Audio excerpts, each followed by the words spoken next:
Take 7. Hello everyone, welcome to the first episode of All Over the Place podcast, where interviews tend to get all over the place. I'm your host, Seps. I interview someone every Wednesday live on Twitch. You can find me every day live at twitch.tv/SepsDev. That's twitch.tv/SEBCDEV. This week I interviewed CounterPoints. This is the first episode I've decided to upload because I feel like we had such an interesting conversation. We talked about gun culture, his politics, a little bit of history, and his meaning of life. As always, don't forget to like, subscribe, follow everywhere, and follow Connor too. All the links will be in the description. So, after this intro, here's All Over the Place with CounterPoints. Hello. Hey, what's up? I can hear you all right. Yeah. Can you turn your camera? Sure can. Wow. Okay, nice. Wait a second.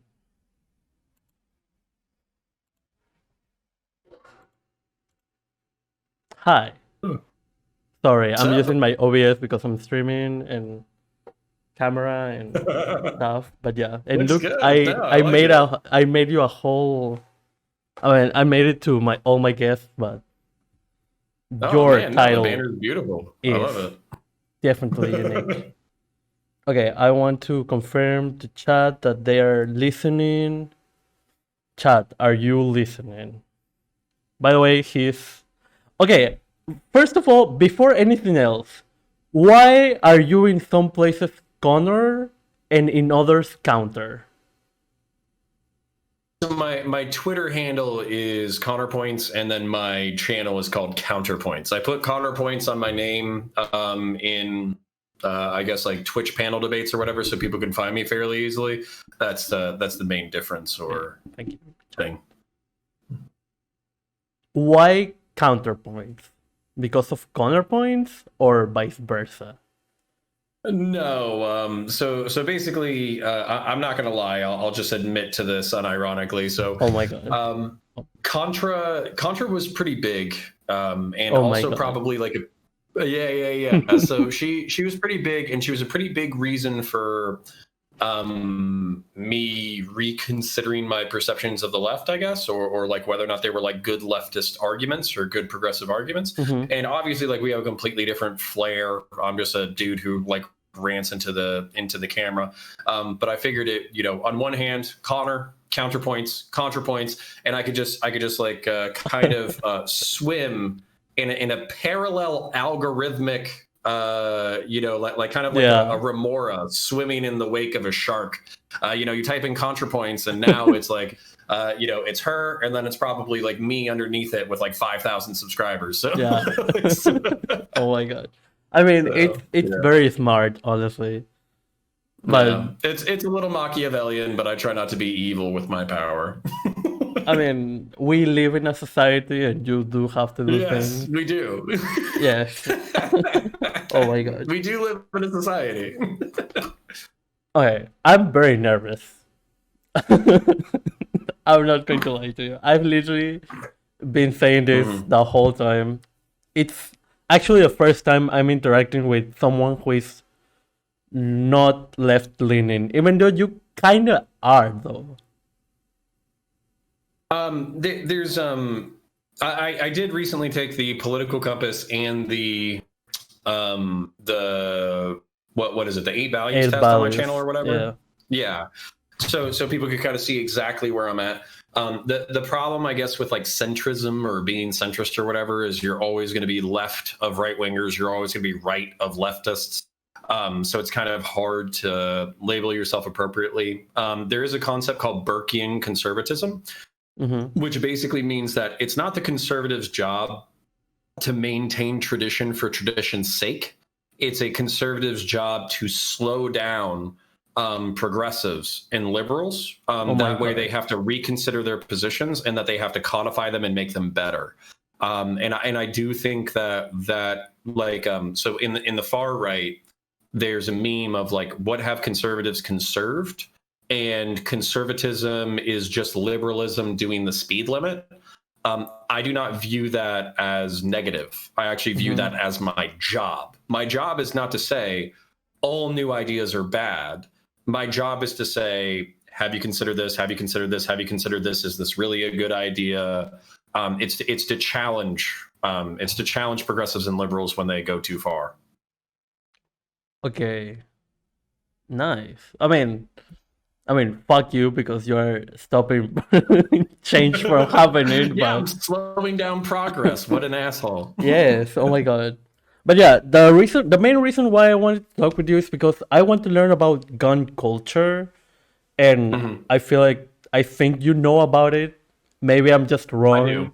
Okay. No. As a matter of fact, that's probably one of my most right-wing positions. I have a person in chat, not in chat. I have a person on my Discord or whatever, and he's like, "I'm so happy that I found you because you're basically what I consider myself." Me and him share this in common. We're not religious, so we don't particularly care if gay people or trans people exist, as long as the science says what they're doing is healthy and appropriate. Okay. In reference to immigration, we're both civic nationalists, which basically means like I want people who care about the United States of America inside the United States of America, but I don't care if you're like brown, black, white, Hispanic, whatever. Like it doesn't matter to me. But I do care that you care about the country. If you hate the country, then we're going to have problems. And then in reference to guns, I basically want to keep gun laws exactly as they are right now with minor modifications. And my modifications are completely different than anything that's being proposed by Democrats. So, okay. Yeah. Before we start, I wanted to ask you, why are you against reparations for white catboys?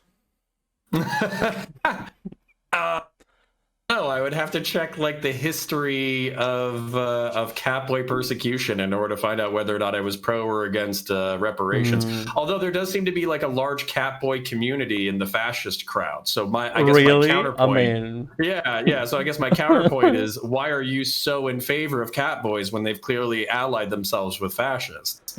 I'm in favor of them existing. Giving them reparations, I don't know. But as long as they can exist to like be admired, I guess I'm like off. Yeah.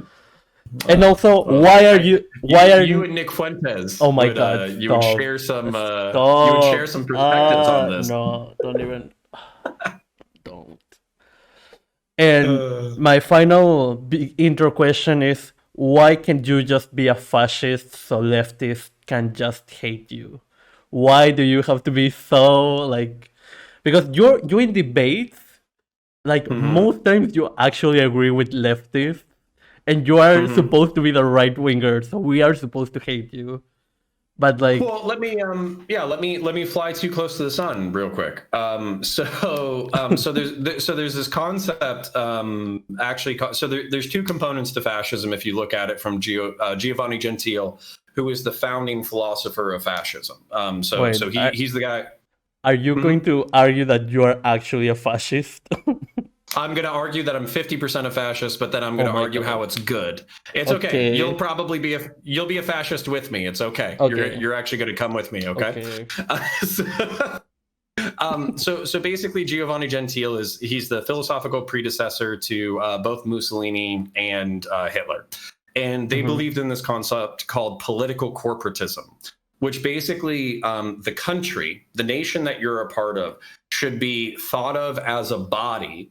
And when like the entire body should operate in a healthy way. Now, normally, the way that they interpret that is that the body is an ethnic body, and that people who are not from the same ethnic background are an enemy. They're a pathogen. They're on the outside. But that's not the way that I view political corporatism. The way that I view political corporatism is like, I'm a political corporatist. I want the overall society to be healthy. But trans people, black people, Hispanic people, gay people, they are all part of my body because they're all American. So they're all something that I care about. They're people that I want to advocate for. They're people that I want to do well. They're people that I want to enable to succeed. And then the second half of fascism is flexible authoritarianism. And I hate that shit. I absolutely fucking hate dictatorships, authoritarianism, anti-republicanism, anti-rule of law. If somebody is saying, just give me the power and I will make all of society correct, that person is fundamentally dangerous to me. So it was like a little bit memey to talk about political corporatism, but I actually think it's an important political idea that should be addressed. Okay. I mean, I'm still... It's okay. It's a thinker. We don't have to figure it all out right now. Okay. Yeah, that's basically it. Now I do want to get into gun culture. However, no, I'm just going to get into gun culture because I actually want to learn about this. Why the fuck does gun culture is a thing in the US? Or what it is first, and then why it is. Okay. Yeah, so what it is, I would say that America through history and through the Second Amendment and the Founding Fathers were revolutionaries. So they had to fight the British in order to establish the country. So in their own legal document, in their own founding document, they had to come up with a moral reason for why it was okay for them to revolt against the king. Because up until then in history, kings had been appointed by God over humanity, and to rebel against the king was to rebel against God. So they had to come up with a moral reason for why it was acceptable for them to rebel. And so what they came up with was that governments were established of and for the people. This government that they were currently under was not of and for the people who were in the United States of America. Therefore, it was morally acceptable for them to fight them, even with guns, even with violence, in order to establish a more just society. And a lot of them looked at history because they were all history nerds. And basically what they saw was that there was a lot of centralized power structures throughout history, whether you were talking about like Rome or Greece or Alexander the Great or Julius Caesar or anything like that, these very central figures. And what they shared in common is that they had unlimited power. And basically through unlimited power came unlimited corruption and came abuse.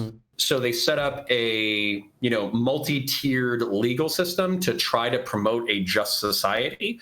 But they also wrote into the DNA of the country saying that if this ever goes wrong, if the government ever turns against its own people, if the government starts abusing its own people, the same way that we rebelled against the king, you have the moral and legal duty to rebel against a government that is destroying you.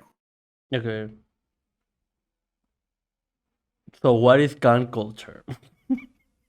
Gun culture is the ability to destroy your government. That's what it is. Based in the Constitution, basically. Yeah. Based in the Second Amendment and also based in the Federalist Papers. The Federalist Papers was the documents written by the Founding Fathers, basically to articulate why they were setting up the government the way that they were setting it up, so they could explain it to the American people at the time. And basically in the Federalist Papers, in letters by George Washington, in letters by Thomas Jefferson, they all said, this is why we're doing what we're doing. This is why we're setting up why we're setting up. This is what we think. This is what we philosophize. This is our vision for the country. And they made historical, but also like contemporary, like they were explaining it to their peers. At any point during that time frame, the entire country could have just decided, oh, the Founding Fathers are a bunch of assholes. Let's chop their heads off and go back to the king. But they didn't, because the Founding Fathers justified themselves to the public, and the public decided to try this new experiment, which was American Republican democracy. I mean, slavery was still a thing, but sure, racism was still a thing. Slavery was still a thing. Yeah, absolutely. Okay, and I think it needs to be remarked: black men got the right to vote before white women. I don't know if you knew that. I didn't. I didn't actually. How so? So yeah, so we okay, a little tangent. White men might not have thought much about black men, but apparently they thought a little bit more of black men than they did of white women. So, like, it's a complicated history.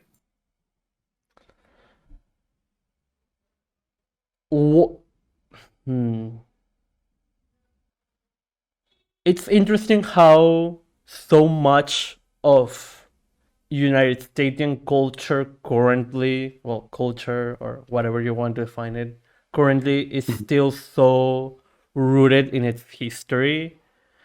Mm-hmm. And it's weird how,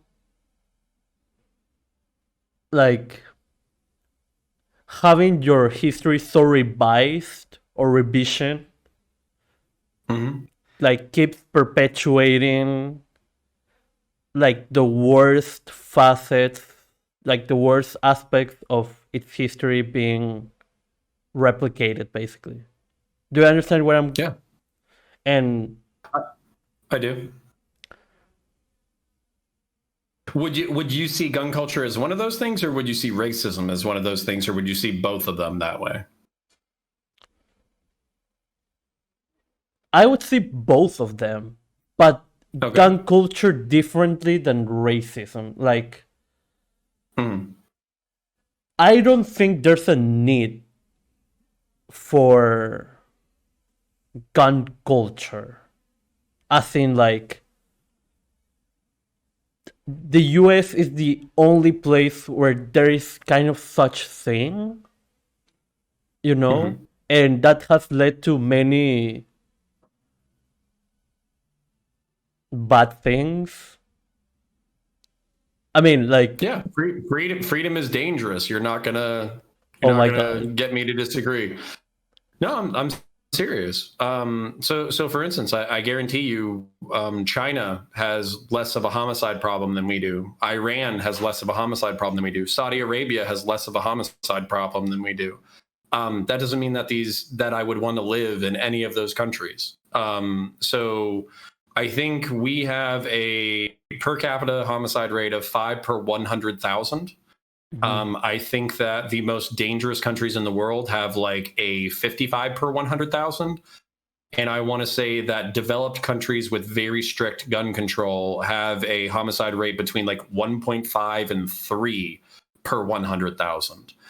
So effectively, we have like a third higher murders to 50% more murders than a developed European country. It's just true. Mm-hmm. So, but there's also like, so for instance, I would say a lot of people on the left or liberals or progressives basically saw Donald Trump, even though he failed, they saw him try to use fascistic rhetoric to rile up the right wing. And if he was able to win a second term through cheating, or if he was able to even run forever, or if he was able to appoint himself lifelong king, I think he would. I think he absolutely would. And people like that are more dangerous to gay folk, trans folk, black folk, Hispanic folk, way more dangerous to people like that than they are to me. Mm-hmm. So what I'm kind of frustrated by is, did we just not have an aspiring fascistic dictator in the highest office of the land, or did we not? Was it safe? Was it okay? Was the Republic always going to be okay? Will the Republic always be okay in the future? Or is there a real possibility of American power being corrupted and used against its own citizens? I mean, I do think in general I think both parties should be abolished. I think bipartisanship... And replaced with what, though? I think first the Republican Party should be abolished, and then we can deal with the fucking Democrats, but whatever. But yeah, I understand your perspective. What do you think the probability? What do you think the probabilities of these things happening are? I mean, honestly, more than people. I mean, I don't know, but I think it's more likely to happen than what people think. Like, even a banning of the Republican Party. I wouldn't say a banning, but a disbanishing of it. You know, like even right now, like even fucking Biden is kind of like saying how like pointless it is to have a Republican Party, and I mean you can argue that dangerous. How is that not already like incredibly dangerous to you? How is that thought not very dangerous to you? The thought of, because you're talking about 70 million people, regardless of whether or not you like them. The thought of abolishing a Nazi party. I don't know. Do you think it's actually Nazis? I mean, I would call them fascist at least, but yeah, and also, like, I don't know, but when people were polling in general, like most Republicans wanted to vote for Bernie, then Trump, and then Biden. Like rural America. So like it wouldn't be nonsensical or illogical for just have like the Democratic Party and a more progressive party. At least, you know? Okay, one, I don't think any of this is possible. Two, where are you from? Peru. What are the politics like in Peru? Terrible and very neoliberal. And very neoliberal. Okay. Yeah. So, is there any, like, so for instance, I'm more familiar with like Chile and like, you know, obviously like Augusto Pinochet and all that kind of stuff. I'm also a little bit familiar with Venezuela, where, you know, basically we had, let's just say, leftward swing to politics that now is not doing great, I think is an okay way to say it. So how, especially coming from a region in which political figures are banned from participation, in which vast swaths of the population are banned from participation, and there seems to be a, you know, basically like these deep social, economic, and political resentments that often erupt into violence. Why do you think that us replicating that inside the United States would wouldn't be replicating that? If you like, what do you an entire political party that's you wouldn't ban the Republican Party. It would just be dismantled. It would crumble on itself, you know? Like it's just that useless that there wouldn't be any point for the party to keep existing anymore.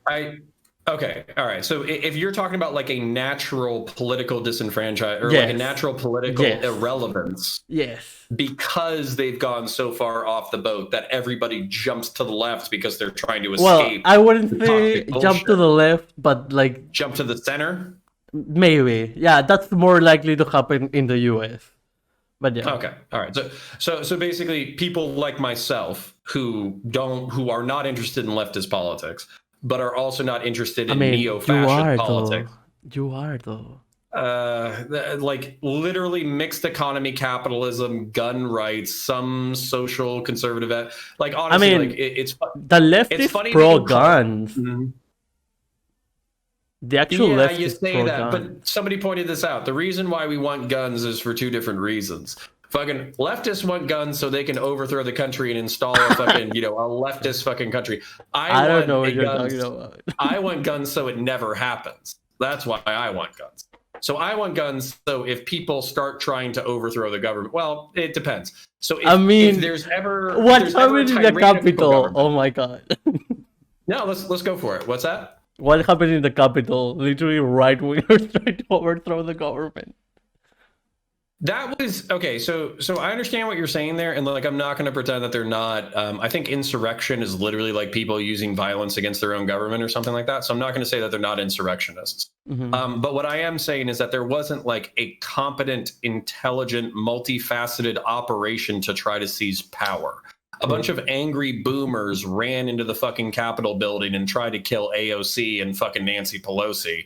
They didn't have a plan after that. They weren't like, oh yeah, the military is going to show up and then they're going to side with us and then we're going to install Donald Trump. And I don't know. Maybe they hoped the that police would happen, sided with them. That's like, I don't. You know, like multiple cops were. Oh my God, including one of them was beaten to death, right? The police there literally, one of them literally threatened AOC. They literally let them in. What, they were literally taking selfies with them. Like, okay, and do you hold on. And you also know that one of them was beaten to death. Dozens of them were beaten severely. That one of them, a black gentleman who also later on went on to the personal security detail of Joe Biden as an honorary measure, literally saw congressional staff members who were trapped inside an office and hadn't escaped yet. And he basically distracted the crowd and ran into a different hallway so staff members and representatives wouldn't be killed. Just because there was some people who did fucked up shit doesn't mean that there weren't dozens of cops who did exactly what they were supposed to do. And on top of that, here's the other thing. So this is kind of like a weird thing to consider. When we had Black Lives Matter protests in DC, a shitload of cops showed up, a shitload of protesters show up, and nobody was hurt or killed. The cops were not prepared for the January 6th riots, and I'm pretty sure like 5 or 6 people died as a result, including a police officer. So I don't know why you bring up the comparison with the BLM protest. Because basically what I'm saying is that a show of force, regardless of whether or not it's good or bad or whatever, can preserve life. So if the Capitol Police had been as prepared for the January 6th riots as they were for BLM, then they might have remained completely peaceful. And that the insurrectionists might have never gained access to the building. They might not have even tried. Okay, I'm going to move on. Let's go back to the gun stuff. Sure.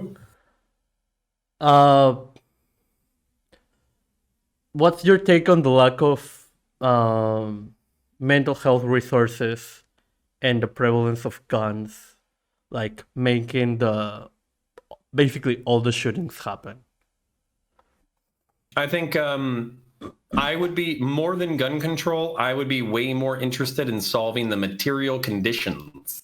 So basically, I think Americans have been propagandized into thinking that universal healthcare is a bad thing. I think a whole bunch of very rich people bribed a whole bunch of people in the Republican Party and bribed a whole bunch of Republicans in order to tell working class and middle class and really just working class and middle class Americans. I mean, middle class is still working class.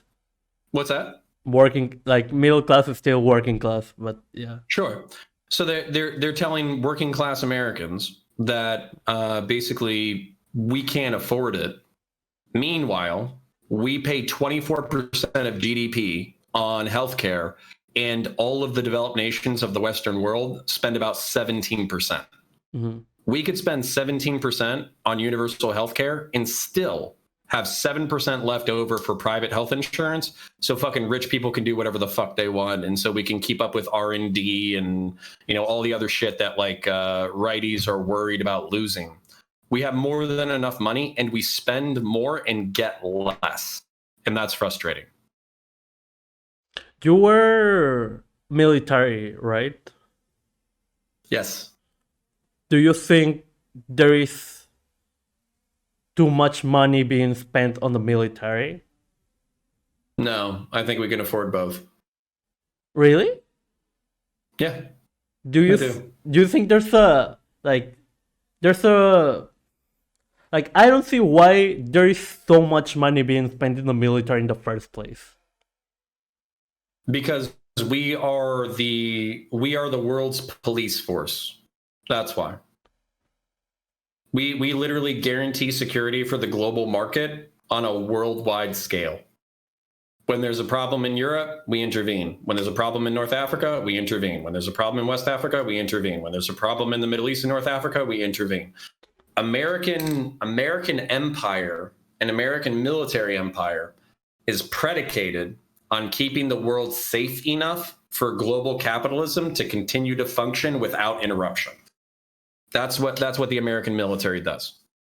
And you and I and everybody in this chat are the direct beneficiaries of it. The reason why I have a no, I'm serious. It's the reason. Like, okay. Mm-hmm. Okay. No, go ahead. It's like, I mean, I'm not really affected by the US as much, but I know there are other countries that are and are affected very negatively because of that. So I wouldn't say that I'm a beneficiary, and I wouldn't say that most people are beneficiaries, as in like people in the global south, you know? Because at the end of the day, they're kind of being exploited, and yeah. Being exploited, friend, but that's the nature of capitalism. And so, for instance, there's actually a really interesting history. Wait, you know that capitalism necessitates this to continue, and you're still in favor of capitalism? Yeah, because there's a cycle of development. So basically, if you actually look at the history of the South and in the United States of America, if you look at the history of Florida, Texas, Georgia, Tennessee, basically everywhere in the South, we had the same story in the 19th century. So New England and the northeastern part of the United States was a developmental hub. We were like I'm in Florida, we were the commodity-rich frontier that the greedy carpetbagger Yankee capitalists were profiting from. So what would happen is adventurous and hardworking people would travel into the South. They would mine phosphates, furs, trees. They would take raw goods, ship it up to the Northeast. They would be produced into finished goods, and then the finished goods would come back into the South as basically products that were cheap enough for people to buy. And what happened over the course of 2 centuries, and it's still ongoing right now, even the state of Florida right now is still under development in a lot of ways. We are still receiving the finished goods that are constantly improving our material conditions. And what's happened is because of that cycle of economic development, the Southern world is completely different than it was 150 years ago. So right now, I'm in a state that currently has 21 million people in it. 150 years ago, there was 200,000 people in it. It is a completely different place because of the work and because of the change in economics, where we went from basically like a commodity harvesting location to a place with finished goods. And so that's what's going to happen to the global South. You can say that it's bad. Oh, people are working in sweatshops and all that kind of shit. And that is bad. But what's going to happen is those people who are in sweatshops are going to say, fuck this shit. I'm sick of being a slave. I'm sick of working for these assholes who are exploiting my labor. I'm going to negotiate for a fucking living wage. I want to feed my kids. I want them to go to good school. And what's going to happen is when those people fucking unionize and they force capital to actually provide them a decent standard of living, their standard of living is going to increase, and their access to material well-being is also going to increase. This isn't just the history of the global South. This is the history of the entire world, including Europe and including the Americas. Yeah, I see where you're coming from. Malaysia will not remain a sweatshop for another 500 years. It will become a better place to live. I mean, that kind of happened to China, but... It did happen to China. Their standard of living has shot up like over the past 100 years. Oh my God. It's insane. Wait. So here my stream died and I lost the footage and the audio for a portion of the interview. And I'm sorry, but here's the next part. Nice. Yeah, I know. It's actually great. I've been doing it a little bit over a year. So yeah, so I'm going to keep it up with the YouTube thing. Once we get to 10,000, I'll take it a little bit more seriously. So. Oh, right now you're not taking anything seriously. Oh, I'm taking it super serious, but I've made negative $700 so far. Oh my god, I love it. I mean, So. I believe it, honestly. Like, I sometimes hate how old are you? I am in my early 30s, so younger than 35, older than 30. Are you like 32? I'm close, yeah. You're 34? Listen, man, like, hey, if people want to dox me, they can dox me. But oh my god, yes, I'm somewhere in there. I'm somewhere between 32 and 35. Oh my god. How did you start? What made you start doing content? At this age? To do it for, yeah, I've wanted to do this for more than 10 years. I've wanted to do this since 2007. I wanted to be an author. I wanted to write a book. Mm-hmm. But at the same time, I always knew that I wanted to share my perspective with the world. But back then I was a fairly young man. So I didn't think that I knew anything about the world. So I wanted to learn about it first. So I joined the military. I did 4 years there. I got my 4-year degree in my hometown. I became a law enforcement officer, and I did 4 years as a law enforcement officer.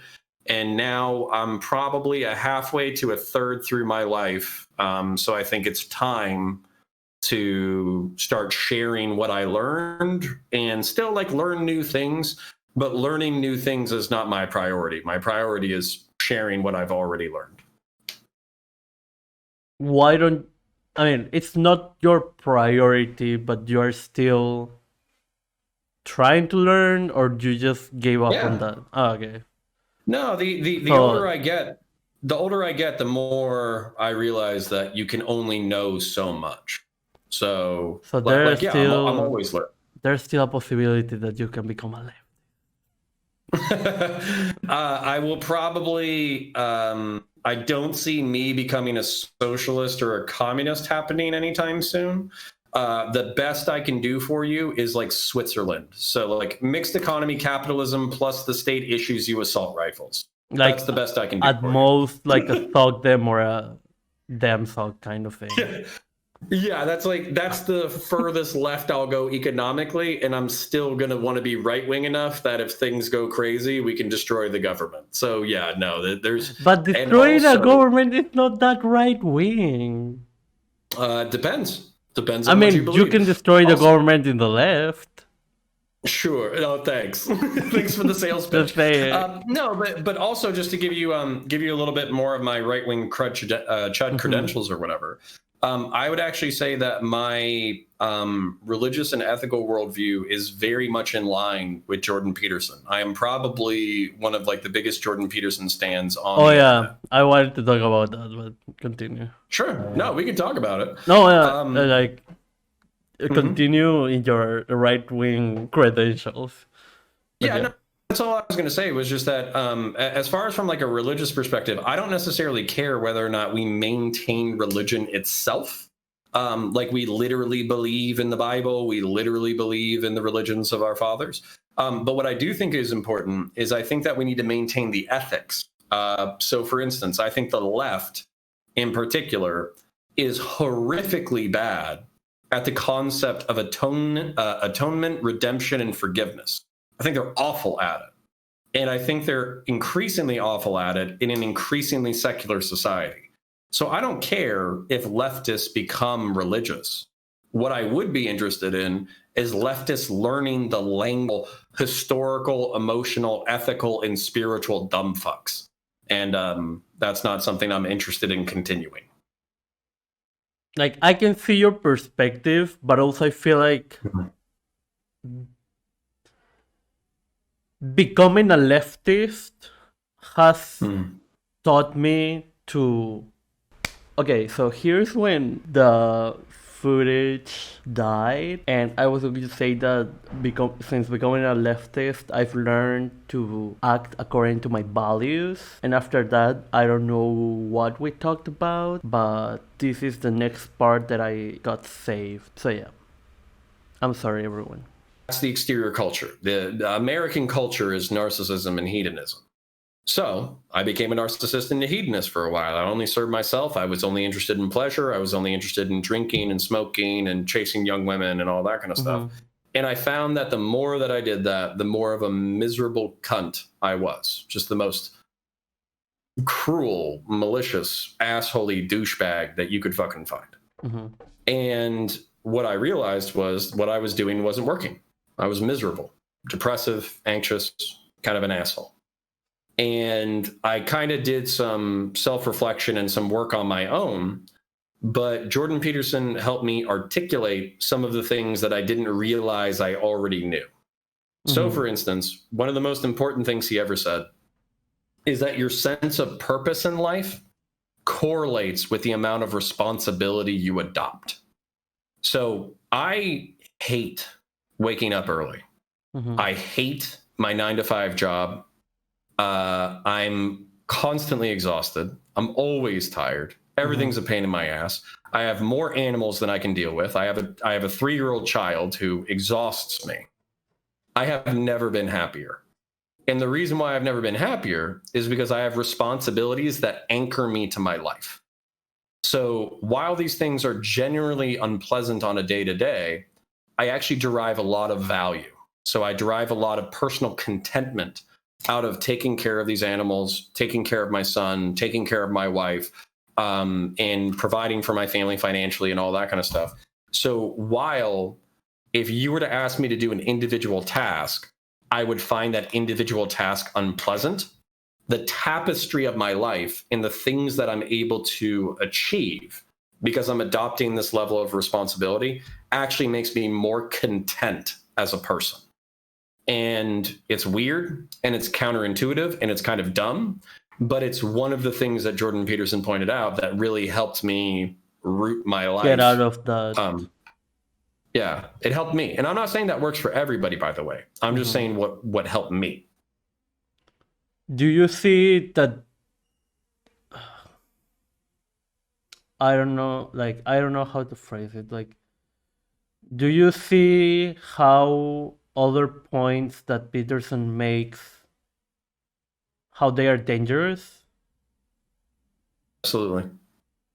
So it's but that's my thing, is like kind of like the same way, like if you look at the Bible, the Bible's dangerous. It's got lots of bad shit in there. Yeah. But there's also a lot of really good shit too. Yeah. So you take the good, you leave out the bad. So I don't know if you said that you were a fan of Vosh or you're not a fan of Vosh. I'm not. You are not a fan of Vosh? Who are you a fan of? Yeah. Who's a lefty content creator that you're a fan of? I don't think you know them. Amy53. Okay. So I would submit to you that person is probably not perfect, and they would have some, let's call them yikes takes. So just because they have yikes takes doesn't mean you fundamentally reject them as a person. Oh, okay. It just means you take the good and you leave out the bad. Okay. Okay, fair enough. Yeah. Yeah, that's one thing. And another, what is to be virtuous for you? Can you say that again? What is to be virtuous? Like, virtuous? I don't know how to say it. It sounds like beer truth, like beer like alcohol truth. To be true, to be beer truth. Can you type it out to me?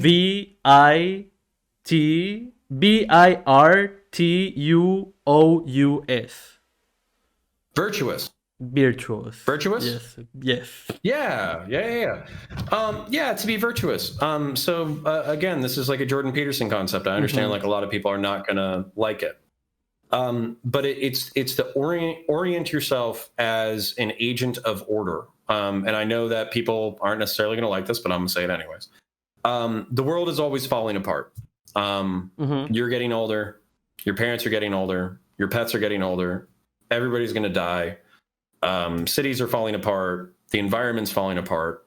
Our governments aren't doing what they're supposed to do. Our police departments aren't doing what they're supposed to do. Our politicians aren't doing what they're supposed to do. So there's a lot of things that are going wrong right now. And the only way that something goes right is if you say, I am going to do what I can to make things right. So everybody has a different definition of right. And I want them to have whatever definitions make them happy or content. But at the same time, to wake up every single day and instead of saying the world is so big, life doesn't matter, human life doesn't matter, the world doesn't matter. Instead of saying that to yourself and then just staying in your bed and jerking off and drinking alcohol, get up, do your thing, be good to your family, be good to your friends, be good to your pets, invest in your community. And some of these problems that you think are slowly dragging down the world, just chip away at it. Just what the 1/1000th of 1% of evil in the world that you can take out of the world, take that evil out of the world. So if it's picking up trash, holding the door for somebody, being nice to somebody when they're having a shitty day, turning the other cheek when somebody's being an asshole to you, helping your mom do the dishes, walking the dog, hanging out with your pets and petting them, cleaning something that you've needed to clean for a while. Just orient yourself and root yourself in that sense of order, because otherwise you're just going to watch the entire world collapse around you and you're going to feel powerless to stop it. Okay, let me mean for a second. You mentioned be good with your community. Sounds like communism for me. It sounds like communitarianism to me. Communalism, okay? Communalism. Yeah, we can probably agree on that. We can agree on that. But yeah, you wanna do one more, and then I'm probably gonna go. Instead of just talking shit on the internet, I'm actually gonna go spend time with my wife. What is to be human for you? To be a fucking monkey. to be a hairless monkey on a dirt ball spinning in the void of space, to be absolutely terrified of everything around you if you're smart, and basically to accept that you're not going to know everything. So I think when I was younger, I wanted to know things. I wanted them to be solid. I wanted to root myself in an idea, have that idea be 100% true, and for me to know that it was correct, and for that idea to be unchangeable.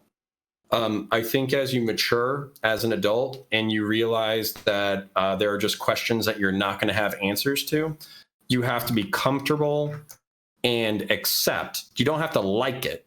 You just have to accept it, that there are some problems that don't have answers, and there are some problems that you don't have answers to, and you're going to die with those questions unanswered. But what you kind of have to do is you have to fall in love with the mystery, the pursuit, chipping away at those little things that bug you in the back of your head, learning new things, talking to new people, like all that kind of stuff. And I'm going to be cliche, but the journey is as important as the destination. And I want to say that there's like there's another saying that's like, not all those who wander are lost. And what I would say is basically be comfortable wandering, thinking, being curious, not getting the answers you want, and just trying to do the best you can with what you have when you have it. And I think that's a fundamental part of being human. Nice. Well, thank you very much, Connor. I hope you soon get to a conclusion that the only truth is leftism, because it is. I mean, my goal is to try to get you to move off of being ideologically possessed and to maybe realize that your ideology does not have all the answers to all of the world's problems. That would be my goal. There is a saying in leftist spaces: the truth has a left bias, and it does. So if you ever go back to your teenage self and want to find the truth, I hope you come to the left. I will receive you gladly. I know my chat won't. I appreciate that. But yeah, thank you very much. Take care. No. It was beautiful. Do you mind? Yeah. Do you mind if I just shout myself out real quick? Yeah, I do have a command in chat for you. Don't worry. And also, right now I'm offline, but I'm recording it, so I might upload it to YouTube whenever I get my YouTube stuff together. But yeah, go ahead. Oh, okay. So yeah, my name is Connor. I run a YouTube channel named CounterPoints. You can find that by just going onto YouTube, typing in CounterPoints. You can also find me by jumping onto Twitter and typing in ConorPoints, ConorPoints, ConorPoints, and you'll find me there. And no, it was an absolute pleasure speaking with you. I would love to do it again, but I'm gonna go do the Jordan Peterson thing and actually try to handle my responsibilities. Yeah, do your make your bed or whatever he says. Yeah, exactly. I'm gonna go clean some rooms. All okay, right, brother. Thank you very much. Bye. Yeah, bye. Okay, so that was the interview with CounterPoints. I hope you all enjoyed it, and see you next week, or see you tomorrow on Twitch. Don't forget to like, subscribe, all the things. I'm recording this outro out of the blue and I don't know what to say, so I'm sorry. I hope you all enjoyed it. Have a good day. Thank you.